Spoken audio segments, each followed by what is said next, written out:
Thank you for tuning in to MacroView Television, and welcome to another brand new edition of the Taiwan Outlook, the program that lets you see the different faces and hear the different voices of Taiwan. I'm your host, Ray Guo. As we know, environmental protection is a top priority for many countries around the world, Taiwan included. And in terms of environmental protection, the reduction of carbon emission is a very key part of it. And on today's program, we're delighted to have Mr. Eric Huang, who is the Director of Business Development at Trane Incorporated, to talk about low-carbon business in Taiwan. Welcome to the program, Eric. Thank you, Raymond. Yes. Well, Eric, I'm going to start off with a question that's very generic. We often, talk about carbon reduction. What is the difference between carbon reducing and low carbon? And is there really a connection between the two that necessitates a change in lifestyle? Well, low carbon and the carbon reduction, actually, you can regard it as a process and a result. Okay. You have to reduce the carbon you generated, of course. Then you can reach the situation of low carbon. All right. And so for nowadays, carbon has become a pollutant. Mm-hmm. So it has endangered humans' life, not only humans' life, but also the natural environment. Yes. And then generate a lot of other questions and problems. So I have imagined one thing that maybe back to 5 million years ago, there's another Raymond asking another Eric. Okay. How do you, yes, and Raymond said, you just found a fire, and what do you think about the fire might impact humans' life? Okay. And I think that Eric will answer just as my answer to you. He will answer, the fire is not only an element, but the turning point of human history. Okay. And I think right now it's a turning point. Okay. And you really do think that by, everybody doing their part in terms of reducing the amount of carbon that we produce, that we can, in a foreseeable future, really have a low carbon lifestyle in most parts of the world? Well, ideally, everyone has to do its part. Yes. But generally, if people don't face any regulations or forces or pressures, and they won't do that, since it's a tough way or not easy way for people to choose. Okay. People have to sacrifice their joys or their convenience. Yes. Then they have to choose something more difficult for them for their current life. Okay. Maybe. Yes. Yeah, but let me ask you, Eric, for example, what are some of the things I can do to reduce the emission amount of carbon? For example, I can drive less, okay, and then I can, not keep my car, running while it's staying still, and I can use less air conditioning, during the summer months. And what are the other things that you can recommend to people who are watching our program? I think the most efficient way for people to choose is to define their lifestyle. Okay. And then they have to choose based upon certain standard and find out the energy efficient equipment. Okay. All right. People always need air conditioning, but we can always find a more efficient equipment for people to use. With less amount of carbon emission. Okay. Yes. And any other things that we can do just on a daily routine basis? For example, we use less plastic bottles. Those things that you would recommend as well? Well, almost everything. You can always find a solution for that. Okay. You can always use less, you can consume less, you can think more. Okay. In general, it's not so easy for people to choose a slower life. Right. They always want to rush into the office at the last minute, so they always try to drive less than the buses or MRTs. So you're talking about changing people's concept and idea and upside down. Yes. So that would be the most difficult part. Yeah, that will probably take a little time as well. Yes. But let me ask you, Eric, when did low carbon become a business in Taiwan? For sure. Okay. Yes, since Taiwan actually is an exported-oriented country, so everything Taiwan produces almost sell to foreign countries. Yes. And foreign countries is very they pay a lot of attention on environmental issues. Therefore, Taiwan will be forced to reduce their carbon emission. That causes you need some experts, you need some improvement for the current way of doing things. Okay. And what is the potential, for Taiwan? I mean, in your, estimates, how much of carbon emission can we reduce if everybody does their part, if there is pressure from the government? Right now, I think the potential is very huge. Yes. For two reasons. The first one is that the carbon emission per capita in Taiwan. Taiwan is the highest emission country among Asia. Really? Yes. Number one. So that means a lot of potential for people to for reduce. improvement. Yes. The second reason is that Taiwanese people tend to consume electricity very, they don't care about that since the electricity price and the cost is very low. So that means people, I don't have to spend much money, so I can generate much income. So people won't change. But on the other side, when foreign countries, when the buyer require, when the regulation require, so when the electricity price going up, so there will be a lot of potential for people, for Taiwan to reduce. Okay, but when you raise the price for electricity, of course, you have to think about the subsequent impact on other aspects of our lives, especially regarding the inflationary pressure. Yeah. How would you then combine and try to balance the different competing goals that you may want to achieve? For example, on the one hand, you want a low carbon lifestyle. On the other hand, then you want people to consume less, and then you want to reduce, keep the price of oil and price of electricity, steady. How do you balance those different competing objectives? Well, I feel I'm like a president answering such kind of question. But on the other hand, I admit and I think the price might go high, including all the commodity and even the people consuming products. Okay. But on the other hand, the goods and the products we sell, we can sell in higher price. That means we can generate more revenue and we can generate more expense. That means Taiwan economy will going up. Okay, and yeah, go ahead. Yeah, so that will become you might suffer for a very short period of time. After that, and economy will going up due to more money generated and more expense and more goods consumed. Okay, and but we talk about environmental protection at the beginning of the program. It's not an issue for Taiwan only; it's an issue for the international community, and for the international community to make concerted actions to try to reduce the amount of carbon and try to keep the environment safe. It's going to take some money. And who's going to pay for it? Who's going to play the role of the leadership? There's already been a number of United Nations conference on climate control, and there's been very little substantive conclusions from those conferences.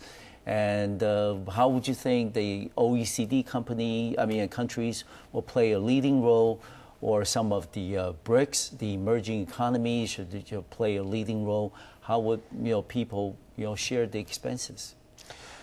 Yeah, it was a very tough question until 1997, the Kyoto Protocol. Before that, people always think that I have to spend more and earn less, but who gonna pay for the differences? Okay. So after the Kyoto Kyoto Protocol, there's a new term called carbon trading. With carbon trading, the cash flow among the developed country and the developing country.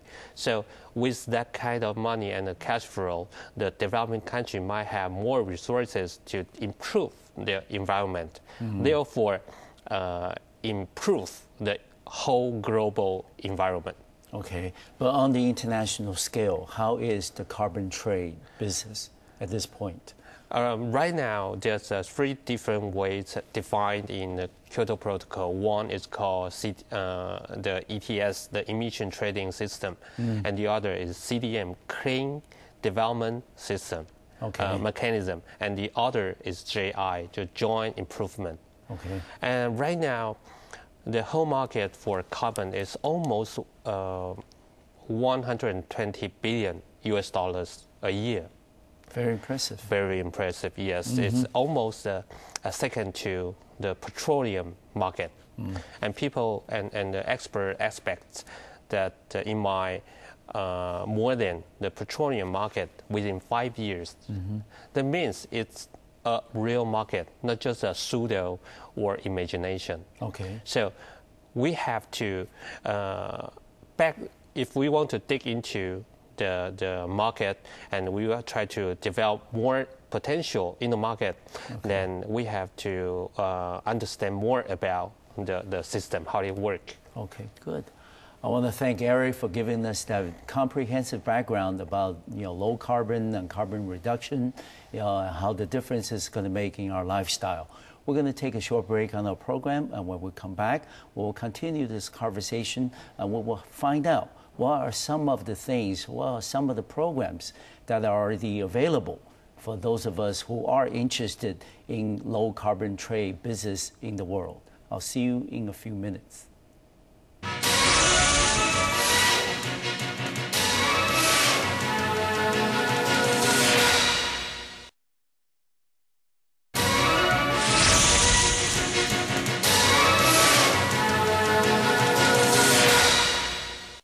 Welcome back to the second part of today's program here on the Taiwan Outlook. I'm your host, Ray Guo, where we'll continue this conversation with Mr. Eric Huang, who is the Director of Business Development and Trane Incorporated in Taiwan.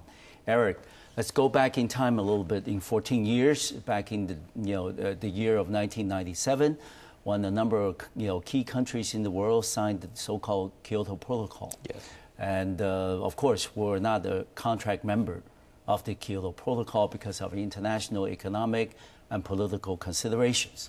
But the fact of the matter remains is our government has pledged to uphold and to follow what's being stipulated in the protocol. Well, how do you think that Taiwan is doing in terms of what was contained in the Kyoto Protocol, and how have we performed in the last 14 years? Well, basically, Taiwan is doing its best to melt into the international society. Yes. So the government have to pay for some prices to gain some more reputations. All right. So for the environmental issue, we always claim that we want to be the number one among the countries, and we will follow the standard of the developed country. That means if you were the developed country in the Kyoto Protocol, you have to pay for the price. For what kind of price? The price and the cost that another country improve their environment. Why so? Because the developed country has earned a lot of money for past maybe 100 and 200 years. So it's time for them to do their duties to help others. Okay. But Taiwan is a little bit different, since we don't get too much interest for past 100, 200 years. On the other hand, we do have a lot of environmental question and problems to solve within our countries. So for this part, Taiwan have to take a strategic position among the international society, not just take the very rigid the duty and the responsibility as a developed country. Okay, as you and I have been talking about this carbon trade business, our president Ma Ying-jeou is very high on the reduction of carbon in Taiwan. But what are some of the things, as far as you can see, that our government and private sectors can do together to try to help Taiwan in terms of reducing the amount of carbon emitted every year, and also we can certainly do without the reputation as the leading country in Asia on the per capita basis of carbon production. Yes. Yeah. What were some of the steps that you would recommend? Well, I think for private sectors, they won't take any real action before they are facing a real challenge. The challenge from the buyers or the challenge from the government. And right now, the basic law, or we call the institution of the carbon emission, is still in the legislative yuan, which is waiting for pass and validate. Yes. So that it already take around 4 to 5 years and waiting in a line. Okay. So without the law, the private sector won't take any action. No. Yes. Okay. And people often talk about when is government going to institute an energy tax? Do you think that is something could happen even before the law is passed? Well, I think that a little bit difficult, okay. Premature, as you said. Yeah. And since the energy things always require a lot of investment, and the investment, if you are private sector, you're always looking for a lot of return, bigger than the investment. So, since Taiwan's environment is not so suitable for R&D, so we always tend to take technology and skill from foreign countries. That means we can only adopt into current technology. Also means that we will earn less than we expect. Okay. In turn, that means we won't invest a lot in energy. Okay. And of course, another thing that's on the minds of many people around the world is regarding climate change. Yes. And the many factors responsible for the climate change. Certainly, we've seen what happened in Japan with the earthquake just a few weeks ago.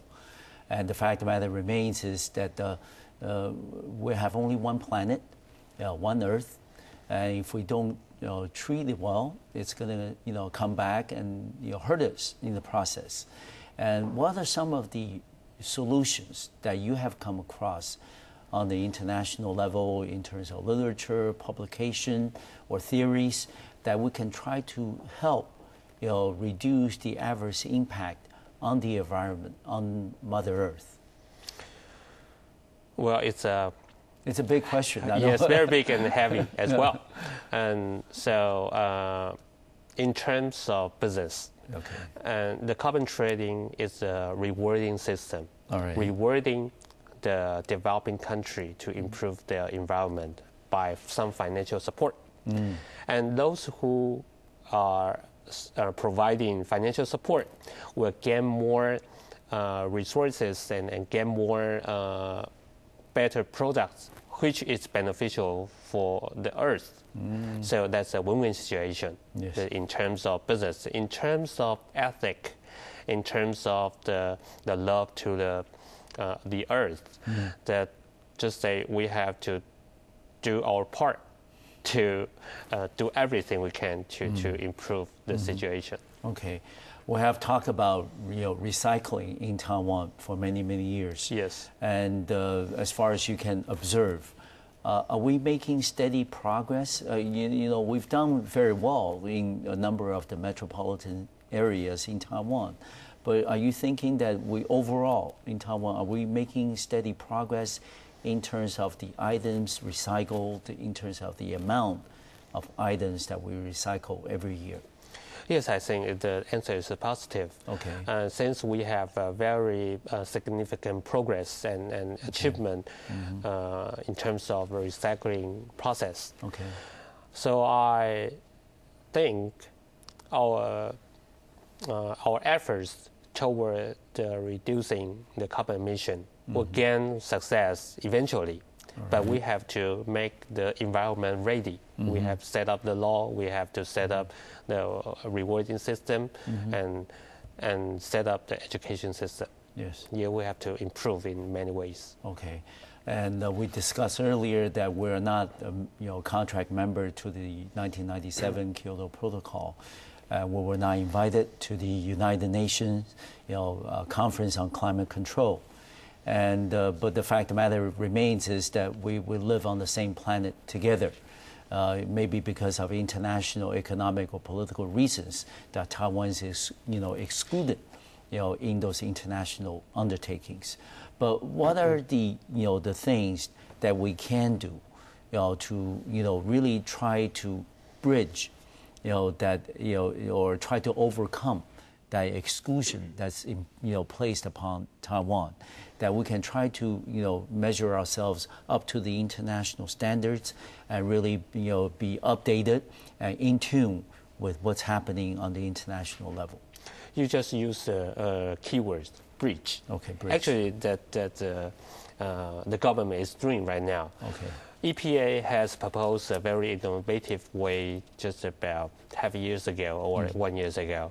And with that innovative way, they can buy the carbon rights from foreign country. Yes. Then use the carbon right to accelerate the carbon market locally. Okay. It's very innovative, but a lot of details, so I won't explain here. All right. That's one thing. With that bridge, the local carbon market might be set up more healthy than we expected without the support from the international countries, the international societies. So once we can set up very healthy and a very proactive market within Taiwan, then we can link to the global society from the door of commerce. Okay. Then we can move on to another door. Okay. And given the fact that we are, trying everything we can in Taiwan, but we also, of course, Taiwan's economy is well known for its technological advantage.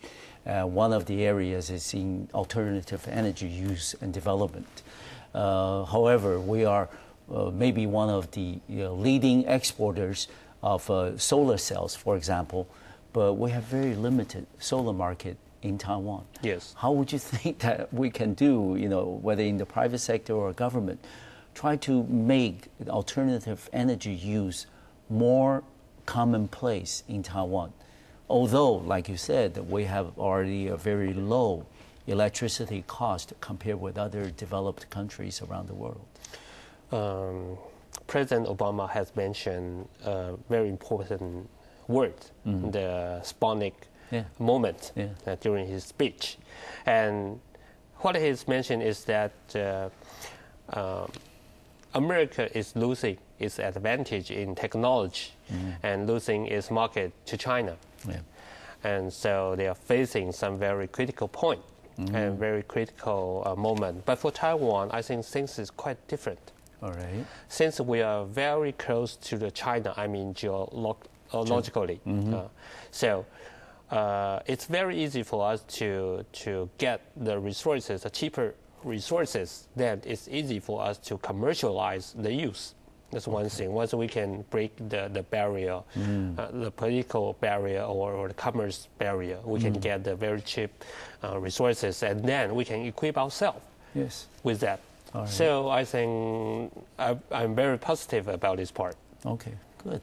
We're going to take another break on our program today here on Taiwan Outlook, and when we come back, we'll continue this conversation with Mr. Eric Huang, who is the Director of Business Development at Trane Incorporated in Taiwan. I'll see you in just a few minutes.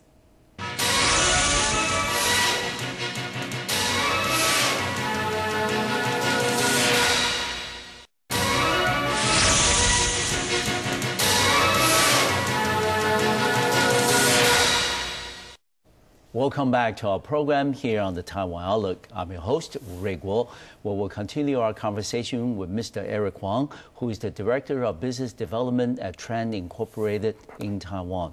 Eric, we understand that you observed the international carbon trade, scene very closely. Can you tell us that what were some of the more important conclusions that were reached at the Global Climate Conference at Cancun, Mexico? Well, the Mexico meeting, or Yes. so-called Cancun meeting, actually it's a compensation for the failure of last year, the Copenhagen meeting. The Copenhagen conference was regarded as the most important meeting to solve the climate disaster. However, due to the political conflict among the developed countries and developed countries, especially for Japan, India, China, and America. So they reached nothing, almost nothing. So the international society have to move the meeting and the major agenda to the Cancun. So during the Cancun, the achievement was also very limited, but one thing very important. They have set up a fund for the forest preservation for the developed country. The fund is very large, around $100 billion US, and that's a lot of money. So they will collect the money from the developed country, and within the next 10 years, and then they will become the financial support to those countries with a lot of forest, but lot of development. To help them not to cut down the tree, and to help them to generate more revenue for the country without the cost of the forest. And we understand our Minister of Environmental Protection, Dr. Shen, was asked to speak at the conference.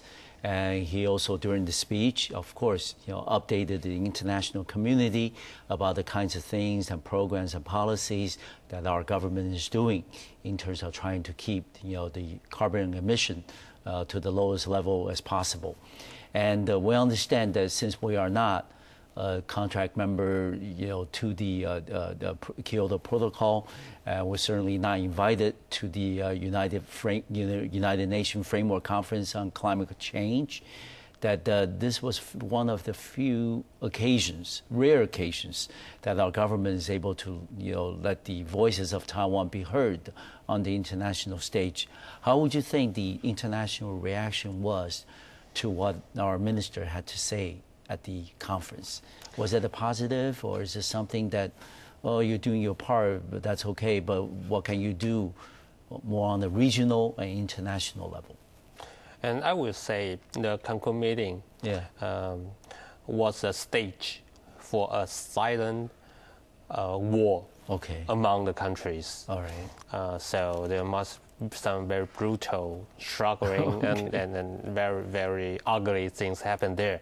But one thing beautiful, as you mentioned, Dr. Shen was there and giving his speech. And as I heard and my observation about his speech, the reaction of international society was positive. Yes, and they finally they saw the development of Taiwan's efforts and the improvement. All right.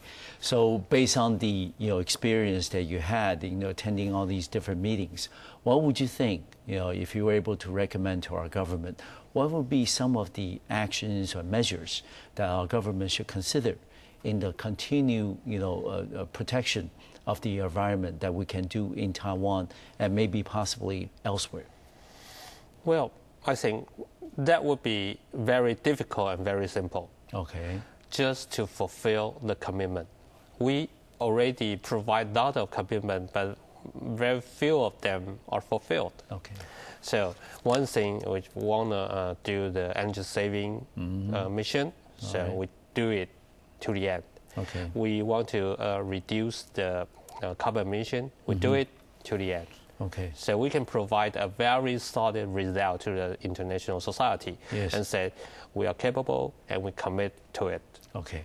We understand that we are not able to participate in a lot of these international environmental protection meetings because of political reasons, primarily because Beijing's insistence on the so-called One China policy. Even though issues like environmental protection, low carbon lifestyle and things should be universal. It should not have any political color. It should not have any national boundaries to constitute any man-made obstacles to Taiwan being a part of that whole undertaking. But the fact of the matter remains is there.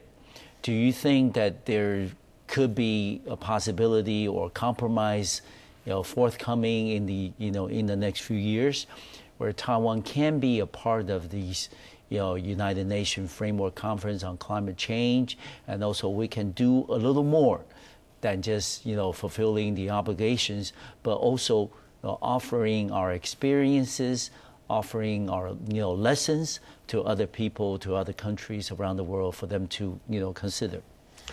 I won't say it's an easy task. No.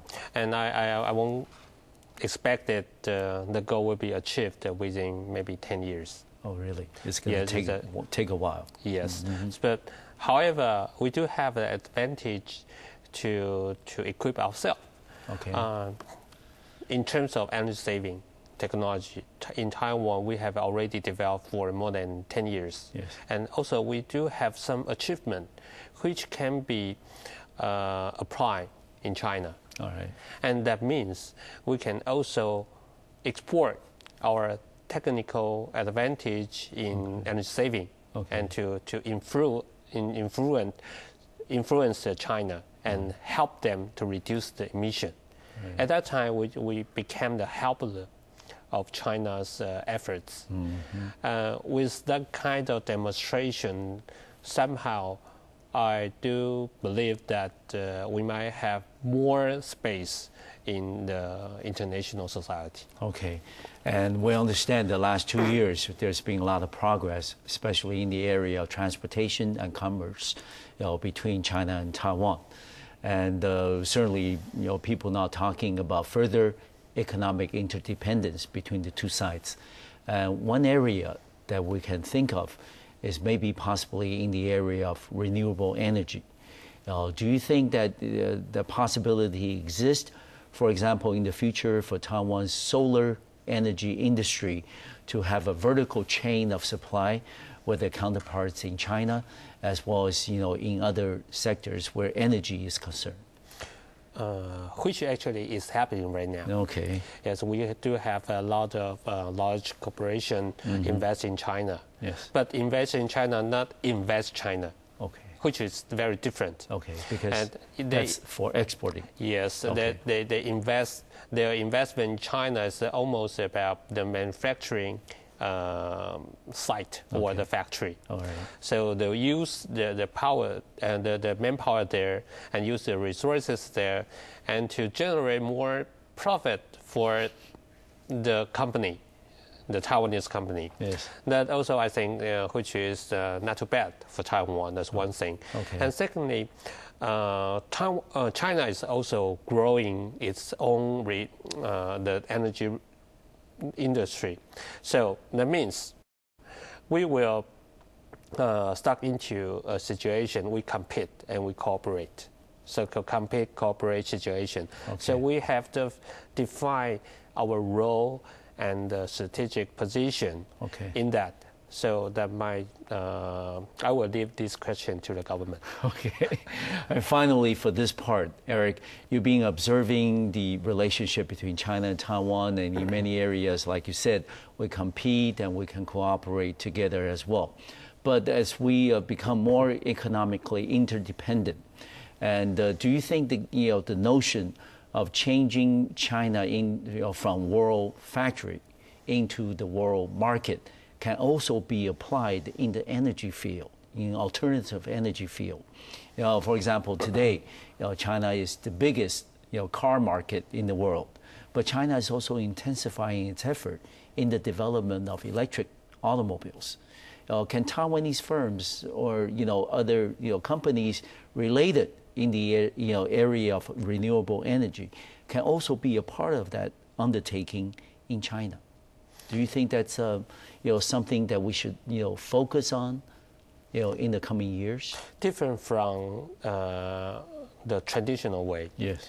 In the traditional way, China was a global factory that now is a world market. Yes. But for the renewable energy, China itself is already a market. Okay. Just jump into the market. Okay. So since right now, not just the solar, but including the wind turbine, China has a leading stage.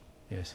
So what we are focusing right now is not how to grab the China market, but to use the advantage of China to grab the global market. Oh, okay. So that would be more important than... Yeah, that's even more forward-looking Yes. than what we had before. Good. Yes.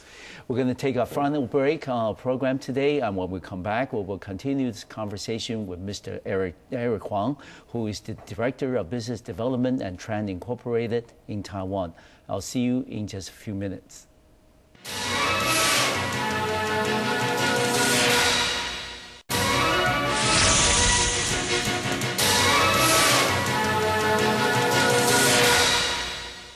Welcome back to the final part of today's program here on the Taiwan Outlook. I'm your host, Ray Guo.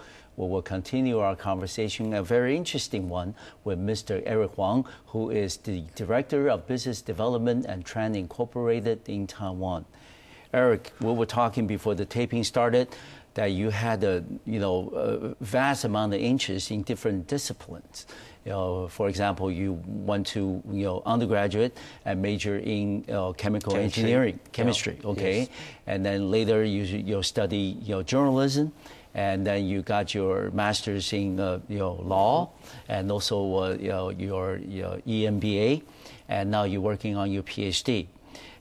We understand that you must have a wide-ranging interest in all these different areas. You've certainly done very well, but the fact of the matter remains is we're talking about low carbon economy today. And when did you first develop your initial interest in this area? Because this is very new, even though the phenomenon has been around for many years, but this is something that only came to people's awareness in recent years. And when did it first come to you? Well, I have to say the origin might come back to my college years. Okay. When I was in chemistry department. Yes. And when I realized that plastic bag won't decay in the soil Yes. for maybe 1 million years. Okay. And then I tried to reduce the use of the plastic bags, and it's a very simple part. And then I tried to practice this kind of concept in my life, but not very successful.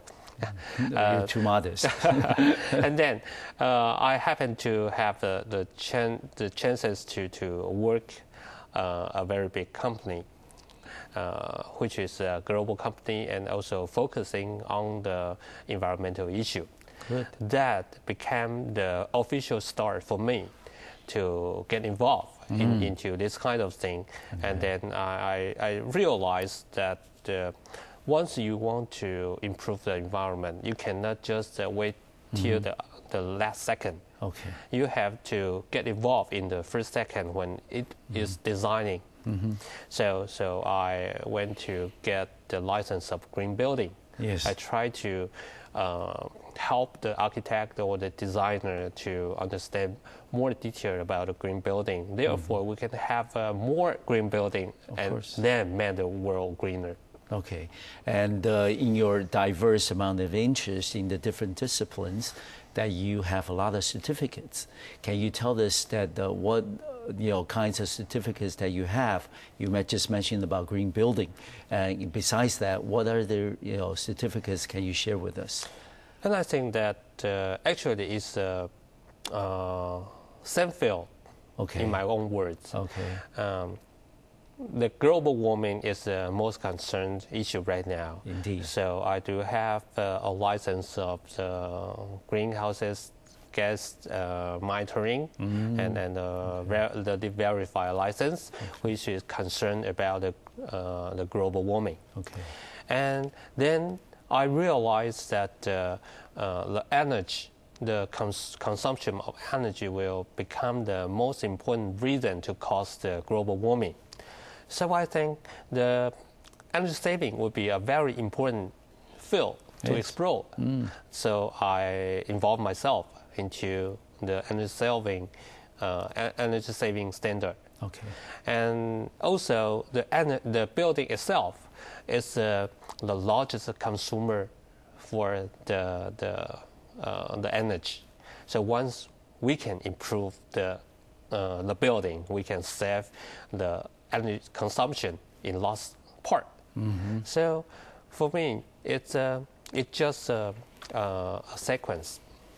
When you concerned about the environment, you will do something, and you will find out the most efficient way to improve the environment. Okay. So my option is that to become the expert of that field, and step by step, right? Yeah, you certainly have achieved that. You're very I well. hope so. You're One too day. modest. Yes, and Eric. People often talk about the different professions and divide them into so-called white-collar work and then the black-collar work or blue-collar work.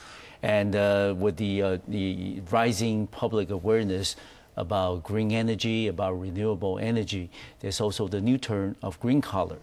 And would you then consider yourself as a green collar professional?